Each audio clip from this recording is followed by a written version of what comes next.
Olá pessoal, tudo bom com vocês? Espero que sim. A história da humanidade, tradicionalmente, ela é dividida, ou ela foi dividida pelos historiadores, em períodos, principalmente para facilitar o seu estudo, a sua compreensão. Temos a fase inicial, que é a pré-história, que vai do surgimento do homem até a invenção da escrita cuneiforme pelos sumérios. Temos a Idade Antiga, a Idade dos Grandes Impérios, o período clássico, que vai do surgimento da escrita até a queda do Império Romano do Ocidente. Okay? Temos a chamada Idade Média, que vamos ver hoje, que vai da queda do Império Romano do Ocidente até a queda do Império Romano do Oriente. É um período marcante da história, também muito cobrado nos vestibulares. Com o final da Idade Média, temos o início da Idade Moderna, um período de grandes transformações, de grande desenvolvimento cultural, científico. Esse período ele vai de 1453 até 1789, quando ocorre uma das principais revoluções da história, que é a Revolução Francesa. A partir da Revolução Francesa, temos a chamada Idade Contemporânea, que é o nosso período histórico atual. Ok, pessoal? Então, hoje, nós vamos estudar esse período de 1000 anos, que vai de 476 até 1453. Queda do Império Romano do Ocidente, queda do Império Romano do Oriente, a chamada Idade Média. O período medieval, medievo, para alguns a Idade das Trevas. Vamos lá, pessoal. Hoje é dia de Idade Média. Bora!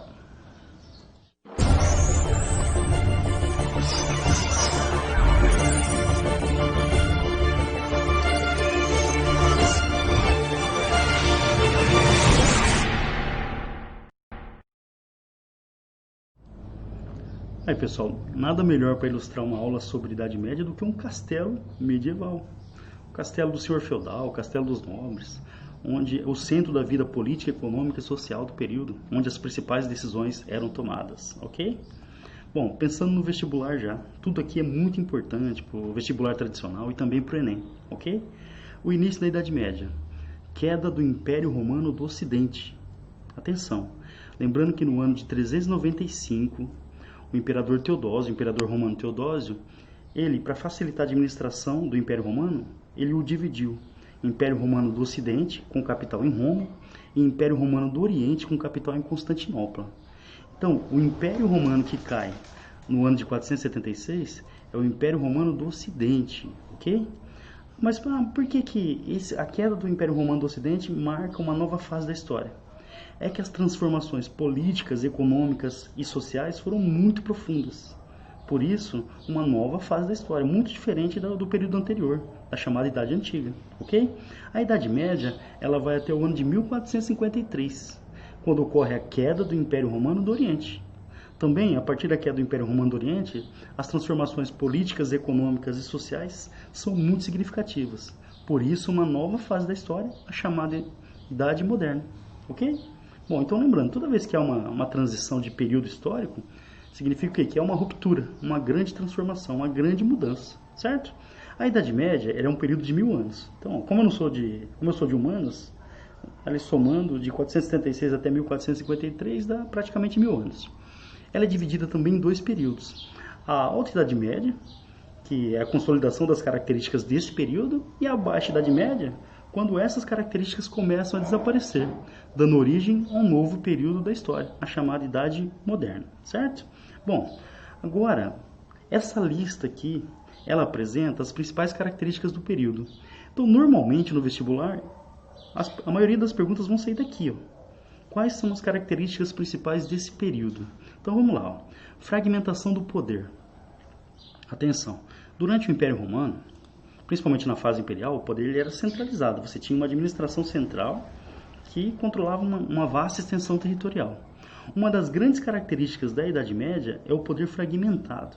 Ou seja, você não vai ter um governo central, né, um governo responsável pela administração de uma grande área, não. O poder vai ser muito fragmentado, dividido entre os senhores, entre os principais guerreiros. Então não há um poder central forte nesse período. Essa é uma das principais características. Poder fragmentado, poder dividido. Ah, professor, mas surgiram alguns reinos bárbaros nesse período. Sim, mesmo os reinos bárbaros, reino franco, depois do Império Carolíngio, que surgiram, eles não tinham uma centralização política como havia no Império Romano. Esses reinos eles eram divididos em áreas administrativas entre os seus senhores. Tá? Então, fragmentação do poder. Não há um poder central forte. Outra característica marcante desse período é a economia agrária. Há uma forte ruralização da sociedade. Atenção a isso. Durante o Império Romano, as cidades elas tinham muita importância. Essas cidades elas eram ligadas por uma vasta rede de estradas que permitia o comércio. O comércio ocorria pelo mar Mediterrâneo. Com a queda do Império e a descentralização política, ficou muito perigoso. Tá? Então, o comércio pela Europa ficou muito perigoso. As caravanas elas eram saqueadas. Então, o que aconteceu? Parte da população que vivia nas cidades, começou a fugir para o campo. Mas por quê? As cidades, elas concentravam as riquezas, as atividades comerciais. Então, qual que era o alvo dos ataques? As cidades. Então, boa parte da população fugiu para o campo em busca de proteção. Então, aqui você tem uma economia baseada na agricultura. Outra coisa importante, as sociedades elas vão ficar, com o passar do tempo, isoladas. Então, a comunicação entre elas era muito complicada, muito complexa. Havia o perigo, o medo de viajar pela Europa nesse período, tá? Então, provavelmente no vestibular, algumas imagens como essa vão aparecer para vocês. Ó. Olha só. Essa é uma típica imagem, né, do cotidiano feudal, uma vida ligada à agricultura. Perceba o castelo no fundo. Tá? Então, esse tipo de imagem vai aparecer muito para vocês no vestibular. Uma imagem típica aí do período feudal. O comércio, ele também entrou em decadência nesse período. Então, além da ruralização da sociedade, a maioria da população vai para o campo em busca de proteção, fugindo das invasões, o comércio também ficou muito perigoso.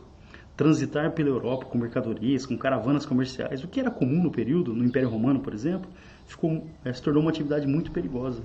Então, todo esse clima de tensão, de invasões, disputas territoriais, a falta de um poder centralizado que garantia a segurança, levou à queda das atividades comerciais. O comércio vai diminuir, ok?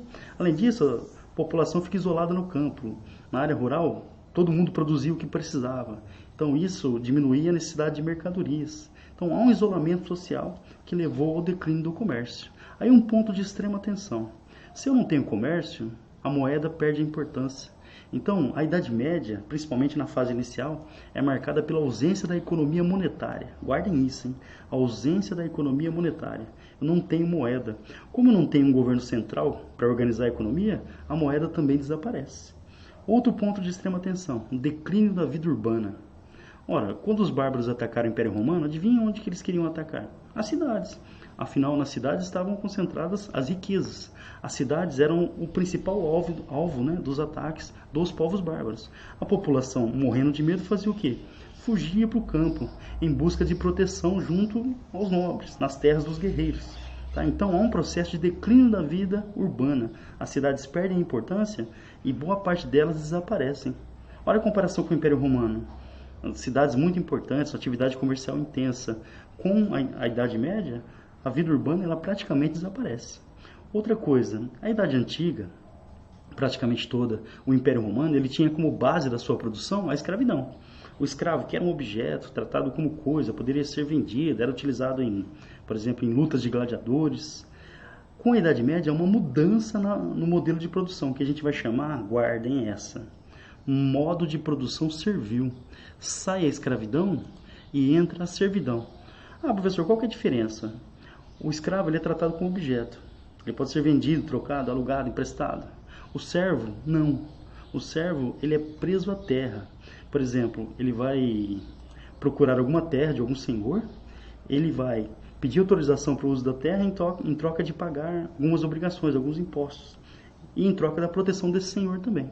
Então, há um modelo de produção diferente com a Idade Média. Sai a escravidão, entra um modo de produção servil. O servo é preso à terra, ele tem autorização para utilizar a terra, mas em troca ele tem que pagar alguns impostos. E o senhor, o guerreiro daquela região, vai protegê-lo. Lembrando, as cidades ficaram perigosas. Muita gente fugiu para o campo e se ofereceu como servo de alguns senhores, em troca de proteção, pagando impostos por isso. Agora, talvez o ponto principal. Com a queda do Império Romano, houve uma fragmentação. A Igreja Católica ela vai se transformar no único fator de união cultural do período. A Igreja Católica, o cristianismo, ele vai ser o fator de união cultural da Europa. Professor, mas os bárbaros que chegaram, eles eram católicos? Eles eram cristãos? Não, eles não eram. mas com o passar do tempo, aos poucos, os povos que chegaram na Europa, eles serão convertidos ao cristianismo, ao catolicismo. Então a Igreja Católica, ela passa a ser um fator de união cultural na Europa. E ela vai ganhar muito poder, vai conseguir muitas terras, com doações, ou apoiando conquistas dos reis bárbaros. O fato é que a Igreja Católica, nesse período, ela vai ter um poder muito grande. Ela vai controlar o pensamento, a produção cultural, o comportamento das pessoas, inclusive a produção científica. Tá? Alguns criticam a atuação da Igreja nesse período porque a atuação da Igreja teria limitado a produção científica. Muitas verdades da Igreja, que a gente chama de dogmas, a Igreja não permitia que fossem divulgadas. Talvez a maior história seja a teoria heliocentrista, né, de Galileu Galilei, de Copérnico também. Eles afirmavam que o Sol era o centro e a Terra girava em torno do Sol, e a Igreja não aceitava. Galileu foi perseguido por tentar defender essas ideias. Bom, pessoal, a principal dica da aula de hoje é essa. Essa listinha aqui que são as principais características da Idade Média. Fragmentação do poder, então não tem um poder central. A economia vai ser agrária, ruralizada, então dependente da agricultura, e há um isolamento social, as comunidades ficam distantes, não há muito contato. Há um declínio do comércio, o comércio perde a importância e a moeda também perde importância, praticamente desaparece. Você não tem economia monetária nesse período. As cidades também perdem importância, então ao declínio da vida urbana, a população vai em busca de proteção no campo, afinal os bárbaros eles atacavam as cidades. A escravidão dá lugar a um novo modelo de produção, que é o modo de produção servil. O escravo era um objeto, o servo ele é preso à terra e paga impostos para permanecer na terra em troca de proteção de algum senhor, de algum guerreiro. Tá? E é um período marcado por extrema religiosidade católica.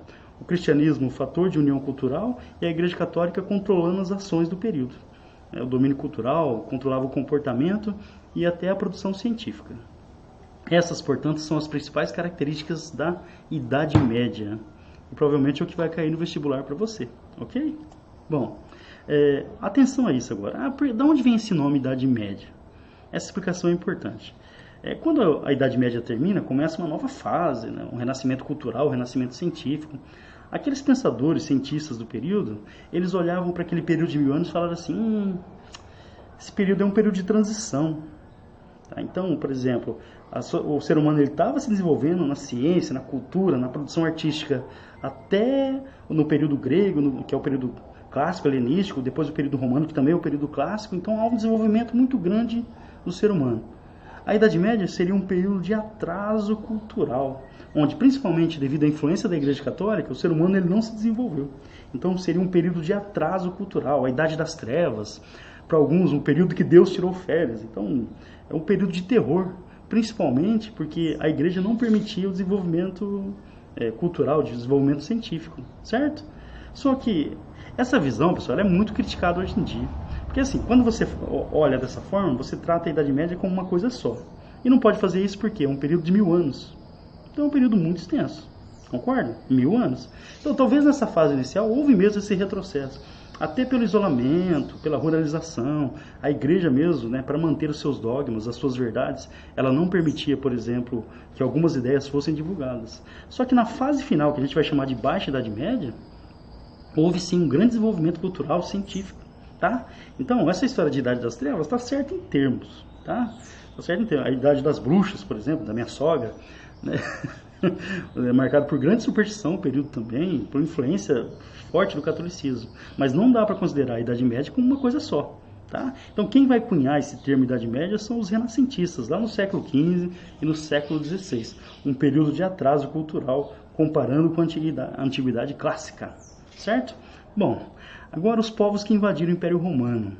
Eles chamavam esses povos genericamente de bárbaros. Os bárbaros.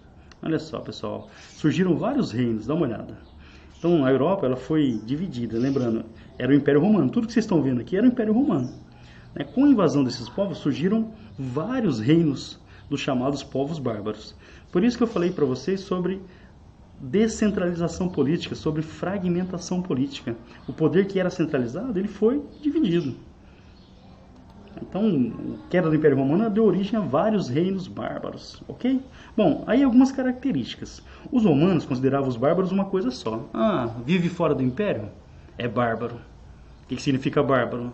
não tem educação, não tem cultura, não é civilizada, é mais animal do que gente. Então, para os romanos, todo mundo que vivia fora do império era um selvagem. Dá para tratar assim? Lógico que não, né, pessoal? Eram muitos povos, povos com costumes diferentes. Mas eles têm algumas características gerais que a gente vai tentar reunir aqui, tá? Então, por exemplo, na economia, esses povos não utilizavam moeda, ok? O pouco comércio que eles faziam era baseado na troca, no escambo, mercadoria por mercadoria. Eles também tinham uma agricultura de autossuficiência, produziam para sobrevivência apenas. Então não havia produção de excedentes para o comércio. Então, economicamente, comparando com o Império Romano, é muito diferente mesmo. Uma economia autossuficiente, não utilizava moeda. Ok? O uso da terra ele era coletivo. Aí você tinha um chefe guerreiro que organizava tudo isso. Tá? E em troca de proteção, as pessoas ficavam na terra e produziam e pagavam para esse chefe guerreiro em troca de proteção. É aí que vai ter origem, por exemplo, a servidão. Então aqui a gente tem, na economia, não utilizava moeda, uma produção autossuficiente. Um chefe guerreiro, esse chefe guerreiro ele organizava a produção. Então, com a queda do Império Romano, muitos camponeses foram em busca desses chefes guerreiros, em busca de proteção, e permaneceram nas terras como servos, pagavam impostos em troca de proteção. Então aqui a gente vai ter origem mais tarde da servidão. Outra coisa, como eles não eram um povo que pretendia produzir para trocar, para fazer comércio, as técnicas agrícolas de produção, elas eram muito rudimentares. Então a produtividade agrícola desses povos era muito baixa, até porque não havia a intenção de fazer comércio. Então eles utilizavam a terra até o seu esgotamento e depois procuravam uma nova terra. Então algumas características econômicas aqui, lembrando, não utilizavam moeda, bem diferente do Império Romano, ok? A organização social, organização patriarcal, ou seja, o homem da família, ele era o chefe principal da família. Essas famílias, elas se reuniam e formavam um clã. O que é um clã? Uma família maior. Então você pega várias famílias que se consideram parentes, dá para lembrar até da Grécia. Pega várias famílias que se consideram parentes, têm um ancestral comum e elas formam um clã. Esses clãs, eles formam as tribos, ok? Então essa é a organização social dos povos que invadiram o Império Romano. Perceba que é uma organização social totalmente diferente do que existia em Roma. Organização patriarcal, então você tem o pai, o chefe da família. Essas famílias formavam clãs, parentes, e esses clãs formavam tribos, grupos que se sentiam parentes também. Então, em tempos de guerra, por exemplo, eles se uniam para lutar. As tribos, elas tinham muita autonomia. Elas tinham independência. Muitas vezes elas brigavam entre elas, inclusive. Mas, normalmente, os membros de clãs que formavam uma tribo, eles se uniam para se defenderem, para protegerem os seus territórios, ok? Então, essa ideia de parentesco. Agora, para tudo. Havia uma tradição entre esses povos chamada comitatus. Lembrando, né, pessoal, a gente está tentando reunir aqui características para criar um geralzão, tá? Então, o que seria o comitatus? Em tempos de guerra, você tinha lá um chefe guerreiro, os subordinados, os soldados, eles juravam fidelidade a esse chefe guerreiro. Então, fidelidade mesmo, até a morte.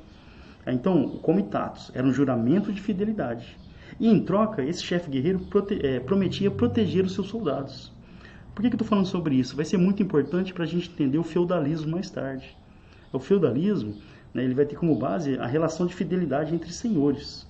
Então, isso tem origem nos povos bárbaros, o comitatus. Um chefe guerreiro, ele recebia dos seus soldados a promessa de fidelidade. E, em troca disso, ele os protegia. Ok? Então, relação de fidelidade entre os bárbaros, que vai ter muita influência mais tarde no feudalismo. Ok? Eles, na religião, atenção, eles eram politeístas. Olha outra diferença. Os romanos, a partir de 380, o imperador Teodósio ele falou assim, não, todo mundo em Roma vai ser católico, criou a igreja católica, que é a igreja universal, o cristianismo, então, ele vai prevalecer por toda Roma. Os povos que chegaram, eles eram politeístas, eles acreditavam na existência de vários deuses ligados à natureza, tá? É a cultura nórdica. E o deus principal dessa cultura é Odin. Olha lá, pessoal, pus até a camiseta da Marvel para a gente falar sobre ele. Odin representado aqui, ó. Pela tradição nórdica, atenção que está no texto, existiria um paraíso chamado Valhalla. Também foi citado lá no filme do Thor. Tá? Eu, como adoro os filmes da Marvel, eu sei quase decor, tá? E esse paraíso ele seria destinado ao quê? Aos guerreiros. Então, aqueles guerreiros bárbaros, seguidores de Odin, eles teriam um paraíso especial. Então, eles morreriam na batalha e iriam para Valhalla. Lá, pessoal, eles conviveriam com as valquírias, que eram mulheres guerreiras virgens. Então, era um paraíso especial para os guerreiros, aqueles que morreram em batalha. Aqui a gente traçou um geralzão sobre a cultura dos povos germânicos. A fusão dessa cultura, da cultura dos povos germânicos, com a cultura dos romanos, com a cultura europeia em geral, vai dar origem ao que a gente chama de mundo medieval. Tá? Então, a Idade Média é resultado da mistura cultural entre os povos que chegaram, chamados bárbaros, e os romanos. Tá? Um influenciando o outro. Na religião, principalmente a imposição do cristianismo para os povos que chegaram. Tá? Mas é um processo aí de fusão cultural. Muitas características, principalmente militares, né, dos guerreiros, serão anexadas pelos romanos. Então, há uma troca cultural muito grande nesse período. Tá? Então, lembrando, ó, os romanos chamavam os povos estrangeiros de bárbaros, mas eram povos que tinham uma cultura muito rica, inclusive na religião. Né, pessoal? Para quem gosta dos filmes da Marvel, história de Odin, Valhalla, de Thor, faz parte da cultura desses povos que os romanos chamavam de bárbaros. Bom, em 257, um povo começa a aparecer dentro do Império Romano, os chamados francos. Aí, pessoal, para quem não sabe por que a França tem esse nome, a explicação está aqui. A França, ela foi formada, né, a partir dos francos, um povo bárbaro, um povo que invadiu o Império Romano, né, que mais tarde vai dar origem à França, tá? Esse povo ele vai se estabelecer na região da Gália. Os romanos, pessoal, eles chamavam a França de Gália. Tá aí no mapinha para vocês, ó. Olha a setinha apontando. Então, os romanos chamavam a França de Gália.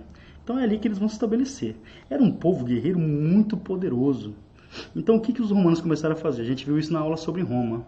Os romanos, eles começaram a permitir que esses povos vivessem dentro do território, até porque não tinha muita opção, e eles tinham a obrigação de proteger as fronteiras. Então os francos, através de um acordo lá com o Maximiliano, que era imperador romano, eles vão começar a fazer parte do exército romano. Então, inicialmente, esse povo bárbaro fazia parte do exército romano, é a chamada barbarização do exército. Povos bárbaros que chegaram, acabaram sendo anexados ao império e protegiam as fronteiras. É a chamada barbarização do exército romano, né, os francos, aí, talvez um dos principais. Por volta de 350, esses francos eles já dominavam a Gália. Percebam que é um período já de queda do Império Romano. Aí aparece esse personagem aqui, que era da família Meroveu, o Teoderico, ok? Entre 440 e 482, ele vai tentar reunir os povos, uma espécie de centralização política nas mãos dele. Essa tentativa vai dar início a uma dinastia, a dinastia Merovingia. Aí lembrando, pessoal, tem que parar tudo por quê? O que é dinastia? É quando membros de uma família ou de um determinado grupo governam durante um longo período. Então aqui a gente vai ter a dinastia Merovingia. O início, uma tentativa dos francos de centralização política, de expansão territorial. Mas lembrando, os bárbaros, eles não tinham aquela ideia de centralização numa pessoa só. Os territórios deles, os reinos, eles eram divididos entre os guerreiros, entre os senhores. Então não há uma centralização. Esses guerreiros, eles juravam fidelidade ao rei e forneciam seus exércitos, por exemplo. Essa vai ser uma das bases do feudalismo, ok? Bom, com o Teoderico começa a dinastia Merovingia. Okay? Que vai ter como personagem principal o Clovis. O Clovis que é filho do Teoderico. Okay? Bom, com o Clovis, a dinastia Merovingia que tem início com o Teoderico, ela vai durar pelo menos 200 anos. Mas o que a gente tem que guardar do Clovis? Uma atitude que ele tomou que é muito importante, né, para o desenvolvimento cultural da Europa. O Clovis, um rei franco, então um rei bárbaro, ele vai se converter ao cristianismo. Como ele se converteu ao cristianismo, o seu povo também vai se converter. Ok? Então, pessoal, com a conversão do Clovis, o povo franco ele também se converte ao cristianismo. Então, vai facilitar a união cultural. Mas qual que é o objetivo do Clovis? Facilitar a integração com os outros povos que viviam na região. Ok? Bom, com a morte do Clovis, o reino franco foi dividido entre seus filhos, mas aí já houve uma desestruturação. Então, Clovis foi o principal dessa dinastia. Ele se converteu ao cristianismo, principalmente para facilitar a integração cultural no período. Lembrando que essa dinastia ela vai durar 200 anos. Ok? Aí vai aparecer esse personagem aqui, o Carlos Martel, que era um guerreiro, um nobre, ok? E ele vai ganhar importância porque ele vai impedir a invasão dos árabes não, muçulmanos, eles chamavam de mouros. Esse pessoal islâmico, expansão islâmica, Eles estavam invadindo a Península Ibérica e o Carlos Martel ele foi responsável por barrar esse avanço islâmico dentro da Península Ibérica. Com isso, ele vai ganhar muito status, mas muito status mesmo, ok? Com a morte dele, o seu filho Pepino o Breve, é isso mesmo. O Carlos Martel morre, então ele ganhou um grande status porque ele combateu os muçulmanos na Península Ibérica, impedindo o seu avanço. Quando ele morre, o seu filho vai assumir o seu posto, tá? O nome dele, Pepino o Breve. O que Pepino o Breve fez? Ele vai, de novo, reunir os francos. Lembra? Eles foram reunidos na dinastia Merovingia, aí o Clovis morre, há uma desintegração. Pepino o Breve, com o apoio do Papa Zacarias na época, ele consegue reunir os francos novamente, ok? Ele morre em 768, aí o reino dele foi dividido, o reino franco, entre Carlomano e Carlos Magno. O Carlomano morre em 771 e o Carlos Magno assume o poder, assume o controle dos francos. Aí, pessoal, atenção a esse personagem, tá? O Carlos Magno, da dinastia carolíngia, que teve origem com Carlos Martel, ele vai dar início a uma expansão territorial, tá? A dinastia carolíngia mesmo tem a sua consolidação com Carlos Magno. Ele vai dar início a uma expansão territorial, tentando o quê? Reconstruir o antigo Império Romano do Ocidente. Essa vai ser a última tentativa de centralização política nessa fase. A formação de um novo grande império, que seria uma reconstrução do antigo Império Romano do Ocidente. Atenção a essa data. No dia 25 de dezembro de 800, não 1800, de 800 mesmo, o Papa Leão III, ele vai coroar Carlos Magno como o imperador do Sacro Império Romano Germânico, que seria uma reconstrução do antigo Império Romano do Ocidente. Olha só o tamanho, gente. Dá uma olhada. Cadê aqui o Império? Tá. Olha só. Esse seria o Sacro Império Romano Germânico, uma reconstrução do antigo Império Romano do Ocidente. Aí percebo que pega boa parte da Europa mesmo. Mas lembrando, hein, pessoal, isso é muito importante. Ó. Mesmo com a construção desse novo império, não há uma centralização política. O império é dividido em vários ducados, principados, líderes guerreiros que governavam algumas áreas, com certa autonomia, inclusive. Então, embora há uma tentativa de centralização, nunca mais vai ter uma centralização como houve no Império Romano. Então, isso é muito importante. Muitas regiões mantinham autonomia, ok? Então, aquela centralização política do Império Romano não vai acontecer mais, tá?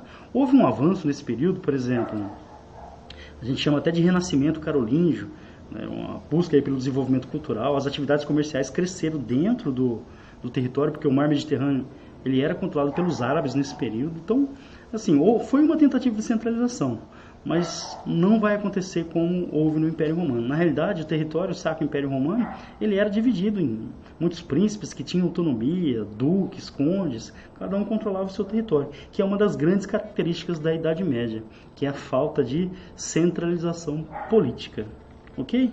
Bom, então, o Sacro Império Romano Germânico, ele foi a última tentativa de centralização na Idade Média, não deu certo. Lembrando, a igreja ganhou muito poder nesse processo, ganhou muitos territórios também, ok? Aí detalhe importante, ó, toda essa fase que a gente viu até agora, então a gente foi até o século IX, é a chamada Alta Idade Média, que é a fase inicial de consolidação da Idade Média, ok? A partir daqui a gente vai ter a consolidação do feudalismo, né, que vai ser o modo de produção desse período. Então, a partir do século IX, principalmente, a consolidação do sistema feudal, né, que vai assumir características próprias. Tá? Muitas dessas características baseadas na influência desses povos que invadiram o Império Romano. Ok? Bom, pessoal, então a gente vai ter na próxima aula a Baixa Idade Média, o sistema feudal, né, que também é muito importante pensando nos vestibulares. Certo? Bom, qualquer dúvida você já sabe, é só entrar em contato pelo Facebook, pelo Instagram, pelo Twitter, ou deixa aqui na descrição, né, do YouTube. Tudo bem, pessoal? Então, espero que tenha ajudado, espero que tenham gostado. Não se esqueça, se inscreva no canal, aí dá um like, compartilha. Vamos ajudar aí o professor Fabião a divulgar a história, não é isso? Pessoal, foi um prazer revê-los. Um beijo, ao periquito pra você. Vamos juntos construir a história. História medieval, hein? Olha só. Tchau.